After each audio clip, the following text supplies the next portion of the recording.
Assalamu alaikum students. Today we'll start chapter number 15, environmental chemistry, water. First of all, you have to do this occurrence of water. You please read it by yourself, ठीक है? और यहाँ पर एक चीज important है कि fresh water available to man is only 0.2% of the total water, whereas sodium chloride, which is most abundant salt in water, is up to 3.4% in water. Then you have to read by yourself importance of water in the environment. ठीक है, ये भी पढ़ लीजिएगा. Then properties of water. अच्छा जी, properties of water में the one point we need to discuss is this anomalous behavior of water, right? And what is anomalous behavior of water? Normally, all the things they expand on heating and contract on cooling, right? The same is with water. जब हम water को cool down करते हैं तो it contracts. लेकिन इसका behavior anomalous इसलिए है कि when we cool down water up to 4 degree Celsius वो contract होता रहता है. If we cool it down below 4 degree Celsius तो वो expand करना शुरू कर देता है. ठीक है, जब वो एक्सपेंड करना शुरू कर देगा बिलो 4 डिग्री सेल्सियस तो उसका वॉल्यूम बढ़ जाएगा. अगर वॉल्यूम बढ़ जाएगा तो density which is mass per unit volume decreases. ठीक है, तो 4 डिग्री सेल्सियस पे water has minimum volume and maximum density, और बिलो 4 डिग्री जब हम उसे कूल करते हैं तो वो वॉल्यूम डिक्रीज करने के बजाय इंक्रीज करना शुरू कर देता है. सो उसकी डेंसिटी भी डिक्रीज होना शुरू हो जाती है. ठीक है, सही. So at 4 degree Celsius water has maximum density. That is why ice floats on water, because ice is less dense than water. ठीक है, आइस का वॉल्यूम बढ़ जाता है जब हम 4 डिग्री सेल्सियस से नीचे उसको कूल करते हैं वाटर को, तो इसलिए ice is less dense than water. Next is heat capacity.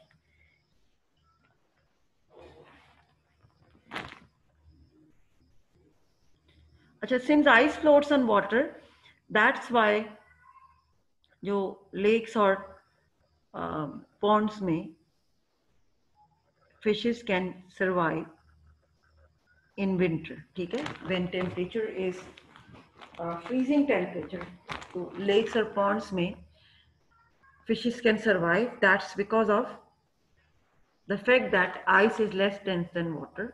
It keeps floating on water.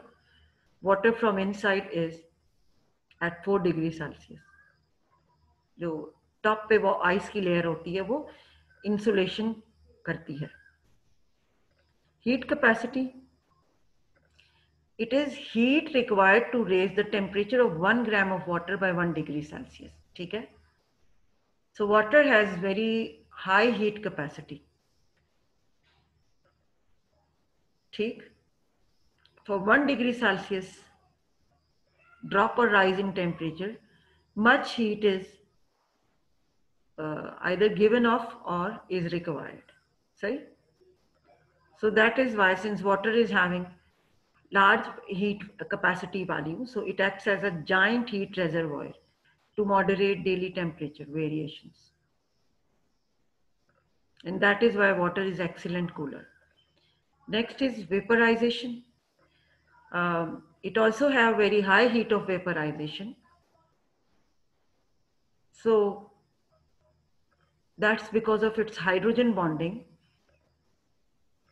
So as a result, you must have noticed कि जब water evaporate होता है from some surface, so much cooling is produced because much heat is given off.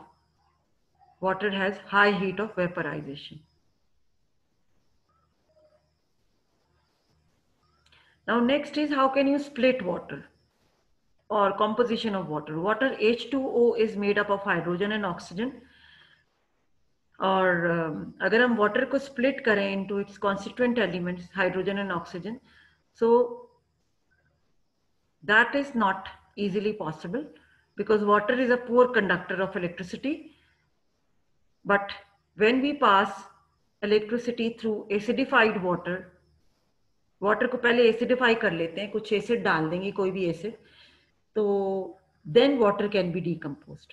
ठीक है, decompose होगा तो हमें क्या क्या देगा? Hydrogen and oxygen. और याद रखिएगा कि ये हमारे पास डीकम्पोजिशन जो वोल्टामीटर सेल जो है जिसके अंदर हम वाटर की डीकम्पोजिशन कर सकते हैं, it is an electrolytic process. So at cathode you can see hydrogen gas is produced और at anode oxygen gas is produced. जब हम water को decompose करेंगे तो we'll get two gases, hydrogen and oxygen. Hydrogen is produced at cathode, oxygen is produced at anode. This is a electrolytic cell. ठीक है, anode is connected to the positive terminal of battery, whereas cathode is connected to the negative terminal of battery. ठीक है,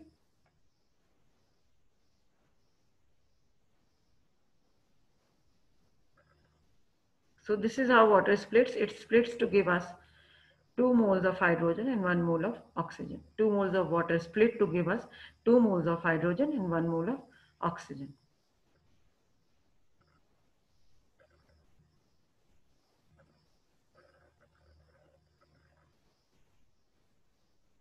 Now next, the most important topic from this chapter, soft water and hard water. Right?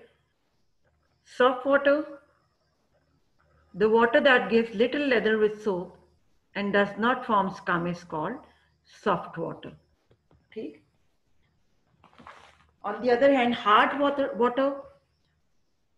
that gives little leather or forms scum with soap is called hard water. What is scum? अगर आप soft water को soap के साथ mix करेंगे so you'll get foam, leather. ठीक है, on the other hand अगर hard water को मिक्स करेंगे सोप के साथ तो you'll get precipitate. लेदर नहीं बनेगी, प्रेसिपिटेट्स बनेंगे. ठीक है, कर्ड लाइक प्रेसिपिटेट्स बनेंगे. ठीक, so that is called as scum.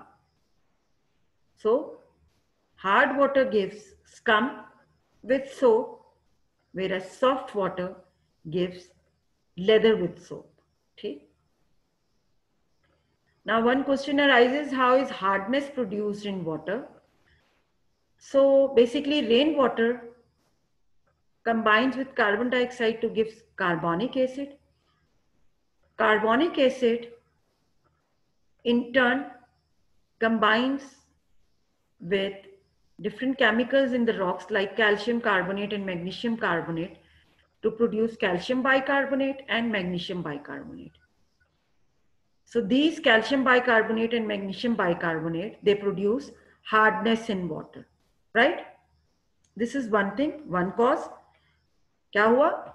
Carbon dioxide combines with rainwater to produce carbonic acid. Carbonic acid combines with calcium carbonate and magnesium carbonate in the rocks to give us calcium bicarbonate and magnesium bicarbonate. ये जो दो हैं calcium carbonate और magnesium carbonate, ये water में insoluble है, लेकिन calcium bicarbonate और मैग्नीशियम बाइकार्बोनेट वाटर में डिसॉल्व हो जाएंगे. ठीक है, they will become part of water, so they produce hardness in water. Similarly, some rocks may have calcium sulfate or magnesium sulfate. Similarly, they may have calcium chloride or magnesium chloride. These are also soluble in water. So presence of these salts causes hardness. कौन से salts? Calcium bicarbonate, magnesium bicarbonate, calcium sulfate, magnesium sulfate. Similarly, calcium chloride and magnesium chloride. These salts, when they get dissolved in water, they produce hardness in water, right? This is how hardness comes in water. Next is substances that cause hardness in water, या हम ये भी कह सकते हैं कि भाई हमारे पास नेक्स्ट इज सॉफ्ट और हार्ड वाटर का difference. Substances which cause hardness in water, ये पहले दो नहीं है. कैल्शियम बाइकार्बोनेट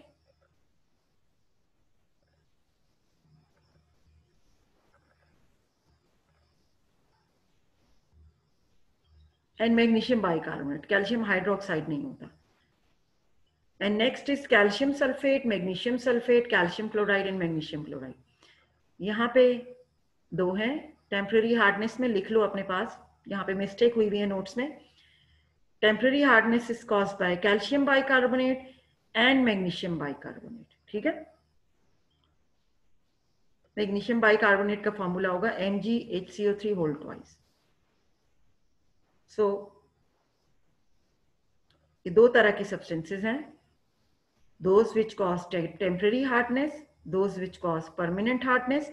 परमानेंट हार्डनेस के ये 4 कंपाउंड्स हैं, टेम्पररी हार्डनेस के 2 कंपाउंड्स हैं, कैल्शियम बाइकार्बोनेट और magnesium bicarbonate.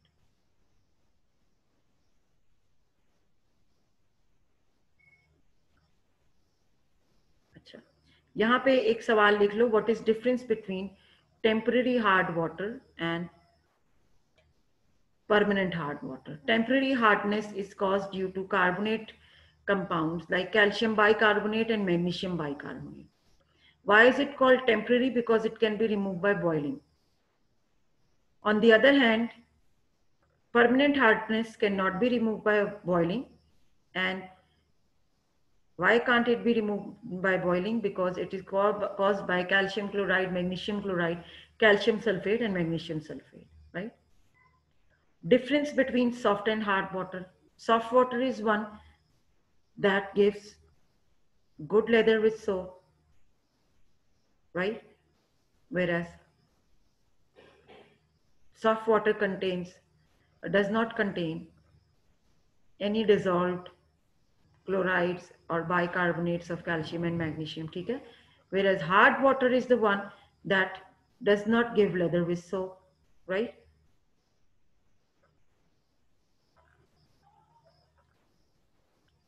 And in fact, it forms scum or precipitate with soap, right? Hard water is unsuitable for laundry. Soft water is suitable for laundry because it does not form scum. Which water is soft tap water or distilled water? Tap water may contain impurities, may contain hardness, whereas distilled water does not have hardness. So distilled water जो है वो soft water होगी.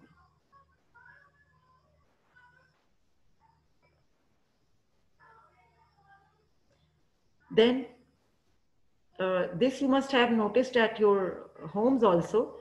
Saucepans normally get precipitates deposited on their surface, especially those saucepans which are regularly used for boiling water. So what is that precipitate made of? White precipitate या yellowish deposit हो जाता है, तो वो actually कहलाता है boiler scale. वो जो प्रेसिपिटेट्स उस पे जमा हो जाते हैं सॉसपैन पे, उसको कहते हैं बॉयलर स्केल. और केमिकली वो है CaCO3 और MgCO3. ठीक है.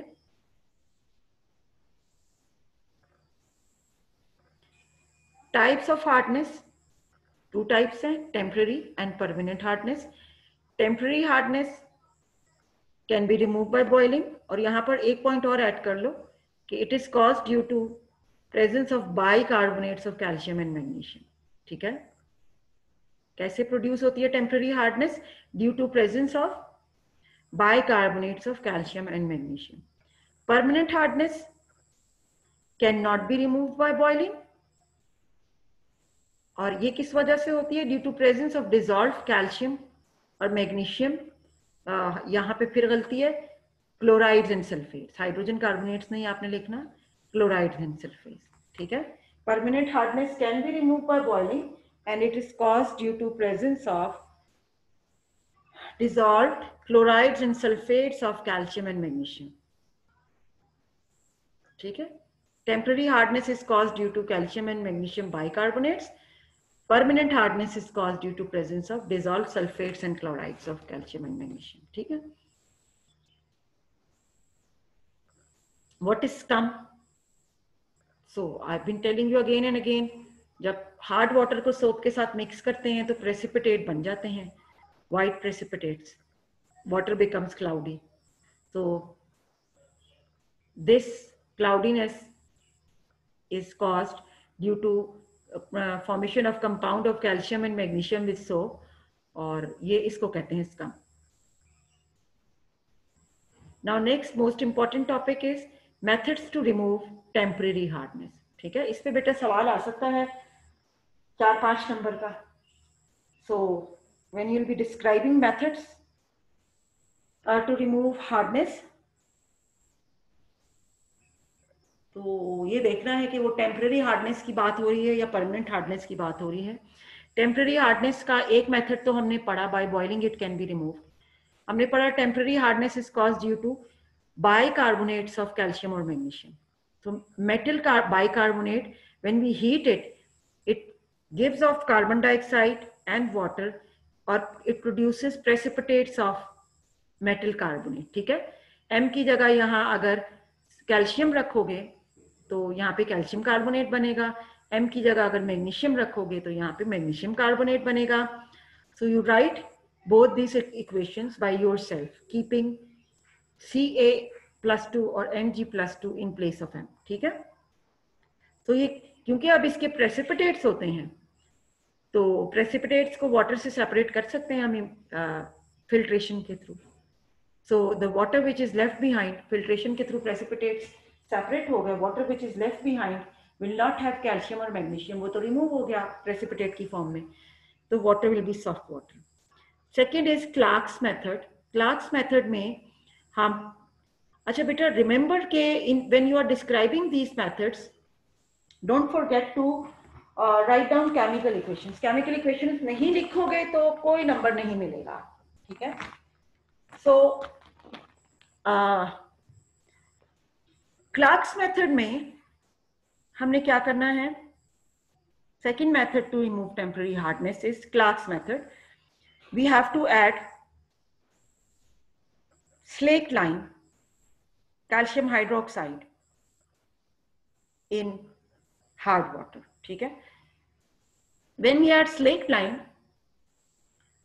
calcium bicarbonate combines with calcium hydroxide to give calcium carbonate solid. Precipitates की फॉर्म में बनेगा ये, इसके नीचे लिख लो precipitates plus water. Similarly, if we have magnesium bicarbonate in hard water, temporary hard water, it combines with calcium hydroxide, slaked lime, to give us calcium carbonate, magnesium carbonate and water. Now both these are in form of solid precipitates. So कैसे precipitates को separate कर सकते हैं liquid water से? By filtration. ठीक है, so temporary hardness is caused due to presence of calcium bicarbonate and magnesium bicarbonate. It can either be removed by boiling or by reacting with a slaked lime calcium hydroxide. In both cases we get precipitates of calcium carbonate and magnesium carbonate, which can be separated from water easily by filtration. The water left behind is soft water. ठीक है, so these equations we have already discussed. Changes that occur when hard water, temporary hard water is boiled. तो ये temporary hard water को boil करेंगे तो calcium carbonate और magnesium bicarbonate बनता है.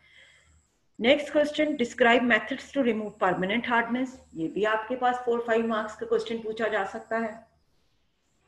परमानेंट हार्डनेस को रिमूव करने के लिए first method is adding washing soda, sodium carbonate. Washing soda में से carbonate ions combine with metal आइन कैल्शियम या मैग्नीशियम, और वो मेटल कार्बोनेट के solid precipitate बना लेगा. Precipitates can be filtered. Insoluble precipitates can be filtered. The water left behind will be soft water. ठीक है. On the other hand, second method to remove permanent hardness is ion exchange resins using ion exchange resins. अब ये ion exchange resins क्या है? For this what will have, हम एक container में resin ले लेंगे, ठीक है? और जब हम उस कंटेनर में रेजिन लेंगे, रेजिन्स एक्चुअली क्या हैं? These are containing sodium ions in them, ठीक है? Resins are actually sodium salts. One of the resin we use is zeolite, right? अब इस zeolite में सोडियम आयंस मौजूद होंगे। हमने एक कंटेनर में इसे ले लिया और उस कंटेनर में नॉर्मली हम ब्यूरेट यूज करते हैं, ठीक है? केमिस्ट्री लैब में आपने देखा होगा ब्यूरेट, हम प्रैक्टिकल्स में भी अभी यूज करेंगे। तो ब्यूरेट में ये होता है कि हमने रेजिन फिल कर दिया, हम water will pass from the top, hard water, वो रेजिन में से पास होगा। रेजिन में क्या चीज मौजूद होगी? रेजिन में सोडियम आयंस मौजूद होंगे, ठीक है? अच्छा, होता क्या है कि hard water contains, permanent hard water contains calcium and magnesium ions.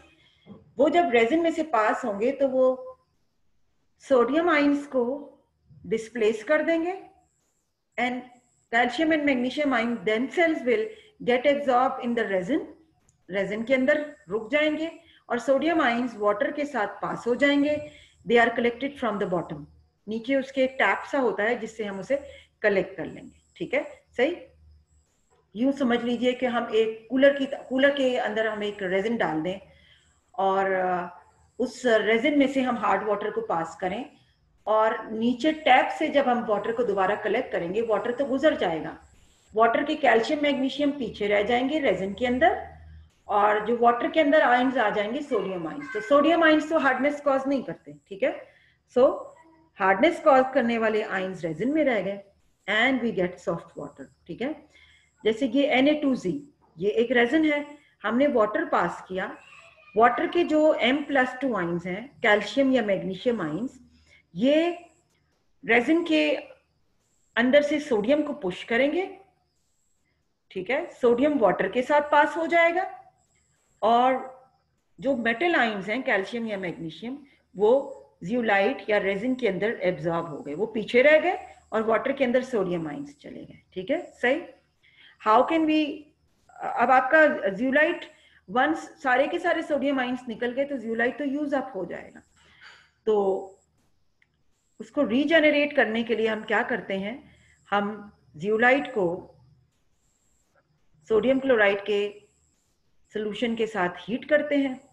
जब हम सोडियम क्लोराइड के सोल्यूशन के साथ हीट करते हैं तो sodium ions again come back in the zeolite और कैल्शियम आयंस फिर रिमूव हो जाएंगे, ठीक है? Now you have to complete the reactions. Calcium bicarbonate को हीट करेंगे, बाइकार्बोनेट्स को जब भी हीट करते हैं दिल की बस मेटल कार्बोनेट, यहाँ बनेगा calcium carbonate CaCO3 plus H2O plus CO2, ठीक है? कैल्शियम बाइकार्बोनेट को जब कैल्शियम हाइड्रोक्साइड के साथ हीट करेंगे तो will get calcium carbonate and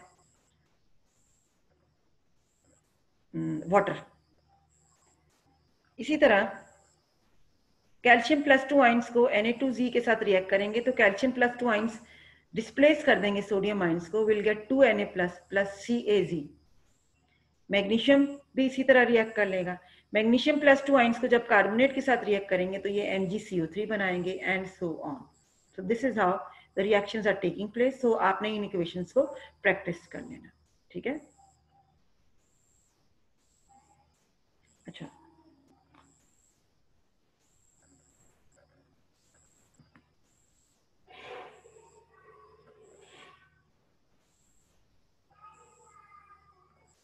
next is various types of waterborne diseases.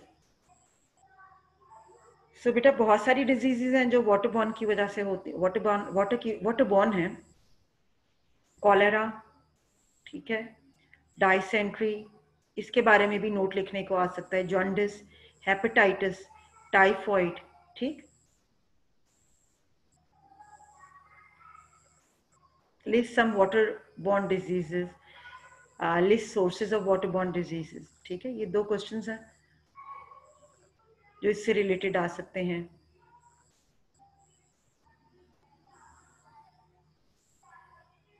ठीक है। वाटरबॉर्न डिजीजेस के सोर्सेस क्या हैं? Waste, household waste and industrial waste. Steps used in sewage water treatment, primary sewage treatment, secondary sewage treatment, activated sludge treatment and chlorination. ये सारे steps हैं जो हम इसमें यूज।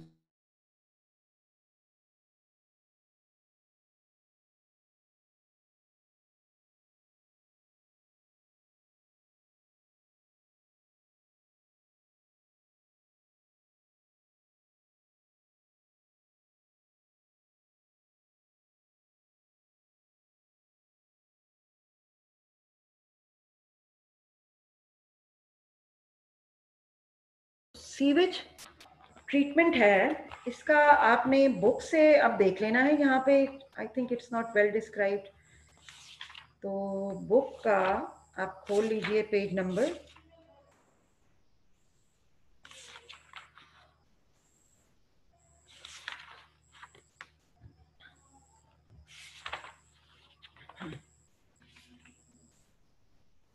136। पेज नंबर 136 पे different steps are describe primary sewage treatment, right? It removes some of the solid as sludge, right? And to remove solid as sludge, water is allowed to stand in sedimentation tank. ठीक है? When water is allowed to stand in sedimentation tank, so particles which are solid will settle down. ठीक है? फिर आ जाता है secondary sewage treatment. Whatever is left from primary sewage treatment is passed through the sand and gravel filters. इनको filters से पास करेंगे। फिर उसके बाद एरेशन होती है। एरेशन में हम एयर पास करते हैं। जब हम एयर पास करते हैं तो aerobic bacteria, what are aerobic bacteria? Those that undergo aerobic respiration in presence of air, वो ऑर्गेनिक मैटर को कन्वर्ट कर देंगे। बैक्टीरिया जो है ऑर्गेनिक मैटर को इनऑर्गेनिक मटेरियल्स में कन्वर्ट कर देंगे। Third step, activated sludge treatment. जो आपके पास सेकेंडरी सीवेज ट्रीटमेंट से लेफ्ट ओवर है, it is placed in a tank और फिर लार्ज ब्लोअर्स के साथ हम एयर पास करेंगे इसमें से। ठीक है? सो जब हम लार्ज ब्लोअर्स के साथ एयर पास करेंगे, it going to absorb all the contaminants, जो भी कंटामिनेंट्स इसमें मौजूद हैं which are causing contamination in that leftovers, वो एब्जॉर्ब कर लेगा। ठीक है? और यहां पर भी क्योंकि हम एयर पास कर रहे हैं तो aerobic bacteria further organic material को फिर स्लज में कन्वर्ट कर देंगे। ठीक है? अब जो स्लज आएगा, the left over sludge, that is used as fertilizer. ठीक है? सही? And the last step, chlorination. Chlorination जो भी लेफ्ट ओवर सीवेज प्लांट का है, to kill germs in it, pathogens in it, हम क्लोरीन पास करेंगे। ठीक है? सो प्राइमरी सीवेज ट्रीटमेंट में it is allowed to stand in a reservoir so that जो सॉलिड्स हैं they settle down. Left over is pass to secondary sewage treatment, जहां पे हम एयर पास करते हैं। एरोबिक बैक्टीरिया जो ऑर्गेनिक मैटर है उसको चेंज कर देते हैं। ठीक है? और इनऑर्गेनिक मटेरियल्स में चेंज कर देते हैं। ठीक है? और फिर उसके बाद एक्टिव फ्लश ट्रीटमेंट में भी लार्ज ब्लोअर्स के थ्रू एयर पास की जाती है। और क्लोरीनेशन में लास्ट में जो भी आपके पैथोजेनिक माइक्रो ऑर्गेनिजम्स हैं उनको किल करने के लिए क्लोरीन यूज किया जाता है। Steps used for raw water treatment, ये भी इंपॉर्टेंट है। ये भी डिस्क्राइब करने को आ सकते हैं दोनों। क्वेश्चन नंबर 3 और 4 सिर्फ स्टेप्स के नाम भी पूछे जा सकते हैं, डिस्क्राइब करने को भी आ सकता है। ठीक है?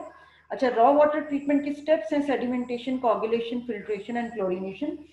और डिस्क्रिप्शन इसकी पेज 135 से देख लो। सेडिमेंटेशन में वही होगा, raw water basically it is allowed to stand in reservoirs, तो जो भी उसमें सस्पेंडेड पार्टिकल्स हैं they are allowed to settle down, ठीक है। Second is coagulation, page number 136 पर आ जाओ। कॉगुलेशन में हम इसके अंदर पास करते हैं a mixture of slaked lime and alum, alum जिसे आप फटकरी भी कहते हैं, ठीक है। सो बेसिकली इक्वेशन देख लो, calcium hydroxide CaOH whole twice plus Al2SO4 whole twice, they combine to give us AlOH whole thrice and calcium sulfate. ये जो AlOH whole thrice aluminium hydroxide बना है, ये बेसिकली जेली लाइक सब्सटेंस होता है। तो क्या होता है कि जितना भी डर्ट और डस्ट पार्टिकल्स हैं वो और बैक्टीरिया हैं वो इसके अंदर क्लॉक्ड इन हो जाएंगे, ठीक है। They get stuck with this gel aluminium hydroxide के अंदर, फिर हम फिल्टर करके उनको अलग कर लेंगे, ठीक है। फिल्टर करके वो जेली लाइक एल्युमिनियम हाइड्रोक्साइड जिसमें सारा डर्ट और डस्ट पार्टिकल्स आ गए और जर्म्स आ गए, ठीक है। नेक्स्ट इज फिल्ट्रेशन, तो हम फिल्ट्रेशन से वो सारे पार्टिकल्स को अलग कर लेंगे, ठीक है। फिल्ट्रेशन के लिए यहाँ भी सैंड एंड ग्रेवल यूज हो रहा है, समटाइम्स चारकोल भी यूज करते हैं। चारकोल को यूज करने का पर्पस है कि अगर कोई इसके अंदर स्मेली सब्सटेंसेस आ गए या ऑर्डर आ रही है कोई वाटर में स्मेली, तो स्मेल है तो वो रिमूव की जा सके। And the last one chlorination, it is use to kill bacteria. अच्छा ये भी पेज नंबर 136 पे क्लोरीनेशन की इक्वेशन देखो। Chlorine is added in water, it combines with water to give us HClO plus H positive plus Cl minus. ये जो HClO है this is called hypochlorous acid. ये जो हाइपोक्लोरस एसिड है ये बैक्टीरिया को किल कर देता है, ठीक है। It can pass through their cell membrane और उनको किल कर देता है बैक्टीरिया को। सो बैक्टीरिया को किल कर देगा तो water is, this raw water is now safe for drinking after killing all the germs, after removing all the suspended particles from it, right? Effects produced by industrial waste. So industrial waste may contain toxic metals like palladium, chromium, mercury, arsenic, antimony, ठीक है। Ag mercury का symbol है, ये arsenic का symbol है, Sb antimony का symbol है। So they may produce serious health problems, right? Anemia, high blood pressure, kidney disease, cancer, even cancer, ठीक है। इसी तरह लेदर टैनरीज से जो वाटर आता है लेदर इंडस्ट्रीज से, दैट कंटेन्स क्रोमियम 6 सॉल्ट्स जो कि कैंसर कॉजिंग है, ठीक है। सो ये सारे जो इफेक्ट्स हैं these are produced by industrial waste.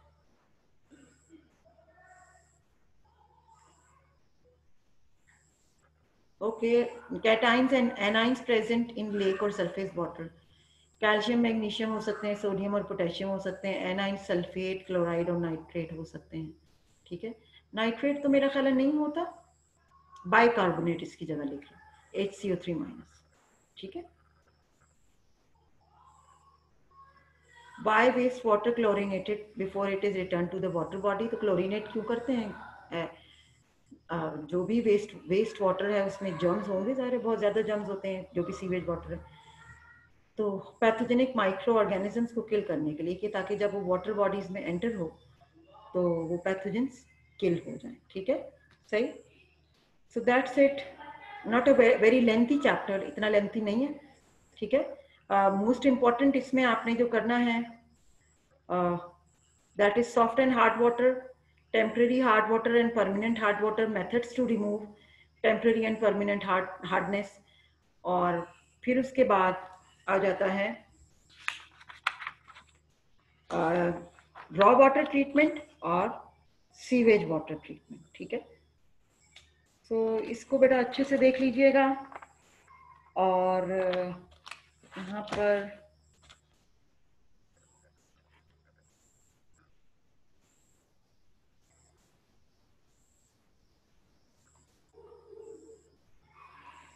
ये हम देख लेते हैं, compare modern water treatment and sewage treatment centres and processes. ठीक है, अच्छा जी।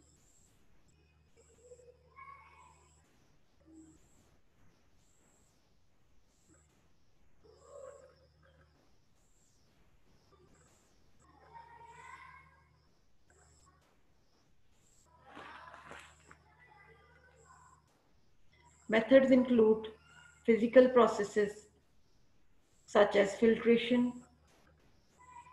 sedimentation, distillation। ठीक है, biological processes such as sand filters and biologically active carbon, chemical processes such as flocculation। फ्लॉक्यूलेशन क्या है? क्लोरीनेशन को कह रहे हैं। और इसके अलावा हम इलेक्ट्रोमैग्नेटिक रेडिएशंस भी यूज कर सकते हैं, और ये दोनों क्लोरीनेशन और इलेक्ट्रोमैग्नेटिक रेडिएशंस या जैसे अल्ट्रावायलेट रेडिएशंस हैं, ये हम यूज करते हैं टू किल माइक्रो ऑर्गेनिजम्स। ठीक है, सही। और ये जो दो फ्लोशीट डायग्राम्स दी हुई हैं, ये भी ड्रॉ करने को आ सकती हैं बेटा, सही। Sewage water, sedimentation, chlorination, secondary sewage treatment. ठीक है, ये सारा हम यूज करेंगे फॉर प्राइमरी सीवेज ट्रीटमेंट के लिए। ठीक है, सीवेज वाटर को सेडिमेंटेशन किया जाएगा, क्लोरीनेशन किया जाएगा, फिर उसकी सेकेंडरी सीवेज ट्रीटमेंट की जाएगी, फिर प्राइमरी सीवेज ट्रीटमेंट से जो वाटर आता है उसकी फिल्ट्रेशन की जाती है, फिर उसका एक्टिव स्लज ट्रीटमेंट किया जाता है। ठीक है, एक्टिव स्लज ट्रीटमेंट से स्लज को अलग कर लिया जाता है। ये स्लज वही है जो हम फिर उसके लिए यूज करते हैं एज फर्टिलाइजर। फिर एक्टिव स्लज ट्रीटमेंट के बाद हम क्लोरीनेशन करते हैं, then it is allowed to pass in the water bodies. ठीक है, तो ये फ्लोशीट डायग्राम भी बेटा कर लीजिएगा। ऊपर वाली फ्लोशीट डायग्राम जो प्राइमरी सीवेज ट्रीटमेंट प्लान है उसको एक्सप्लेन कर रही है, और नीचे वाली जो डायग्राम है वो सेकेंडरी सीवेज ट्रीटमेंट प्लान को एक्सप्लेन कर रही है। ठीक है, so that's all for today's lesson, so hope you go through it। जो क्वेश्चंस हो आप मेरे साथ डिस्कस कर लीजिएगा। ठीक है, और स्पेसिफिकली जो आपने कंसंट्रेट करना है वो hard and soft water, temporary and permanent hard water, methods to remove temporary and permanent hardness, और फिर उसके बाद रॉ वाटर ट्रीटमेंट के स्टेप्स और सीवेज वाटर ट्रीटमेंट के स्टेप्स पेज 135 136 पे दिए हुए हैं। इनको अच्छी तरह पढ़ के फिर जो भी क्वेश्चंस होंगे you can ask from me.